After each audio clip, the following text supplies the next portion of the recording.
Hey, what's up mga kaballers? Maligayang pagbabalik sa aking channel. Halina't pag-usapan natin ang balitang Stephen Curry maglalaro agad at ang balitang Golden State Warriors may malaking pasabog pa sa NBA. Tara na't pag-usapan natin yan dito sa Basketball Hotshots.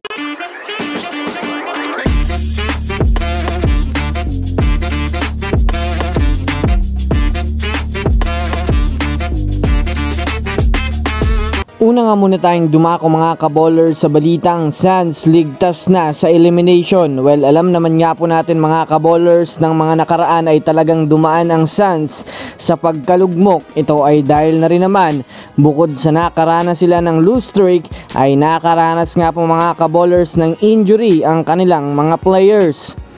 Dumating pa nga po sa puntong nagkakaroon na ng alitan si Eric Gordon at si Coach Frank Vogel dahil na rin sa hindi na nga daw sang-ayon itong si Eric Gordon sa rotation ni Coach Frank Vogel. Ngunit dahil nga po sa sunod-sunod na pag-step up ni Devin Booker na parang pinaramdam sa team nilang malakas sila ay doon na nga po nabuhayan ang team ng Phoenix Suns. Kaya naman sa ngayon nga po mga kaballers, malayo na nga po ang pwesto ng Suns sa elimination. Mayroon nga silang hawak-hawak na 37 wins na may kasamang 26 losses lamang na masasabi nating safe na nga po sila mga kaballers sa pagkampanya nila sa West, lalo pat malapit-lapit na rin ang ending ng regular season.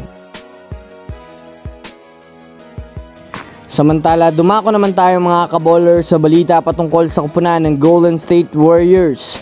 Good news nga po mga kaballers ang lumabas na impormasyon patungkol sa injury ni Stephen Curry.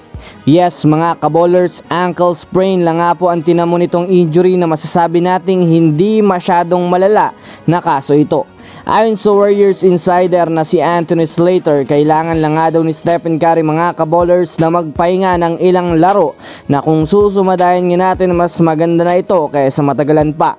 Bukod pa dyan mga kaballers, ayon rin nga po sa pinakabagong usapan ngayon sa team ng Warriors sa inilabas nga pong impormasyon ni Shams Charania ng The Athletics, kapag hindi nga daw po nagkampiyon ng Warriors ngayong season ay magkakaroon nga daw ang Warriors ng massive trade. Kumbaga mga kaballers, magre-rebuild nga sila ng panibagong lineup base sa inilabas na statement ng front office ng Golden State Warriors. So that's it for today's video mga kaballers. Yan lang ang ating pag-uusapan sa ngayon. Pindutin na subscribe and hit nyo na rin ang notification bell para sa mga susunod na updates sa mundo ng basketball. Again, this is Basketball Hotshots. Thanks for watching.